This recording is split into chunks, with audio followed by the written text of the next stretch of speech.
Can you give us the background on this emerging story, Gavan?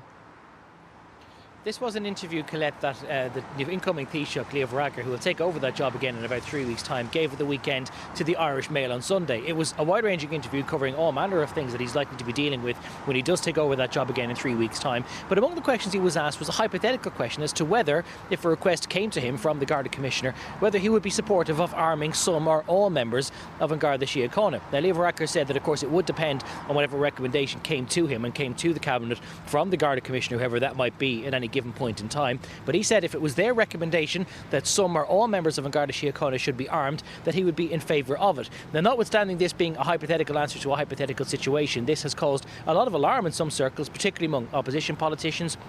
They say that although Ireland is something of an outlier by not having many members of the police forces armed in this country, that they would rather try to hang on to that status for as long as possible, that they fully believe in this idea of policing by consent and having community buy into their actions rather than possibly having to have any kind of a threat involved in the policeman presence by having there being firearms present. And also, of course, people then point to the likes of the United States, where often you would have circumstances where you'd have an almost militarised society, and they would really have some concerns around that. So the concerns among Garda representative groups and among opposition politicians. Leo Varadkar was attending an event here in central Dublin this lunchtime, didn't take any media questions, so didn't take the opportunity to put all of this to bed. Certainly there are some questions being asked now as to whether it was just entirely a hypothetical question, or whether indeed there might have been some suggestion that actually this might be something coming down the line from the Garda Commissioner, something that Leo Varadkar could have clarified this lunchtime, but unable to speak to the media at the event that he was just attending. Right, Gavan, thank you for all of that.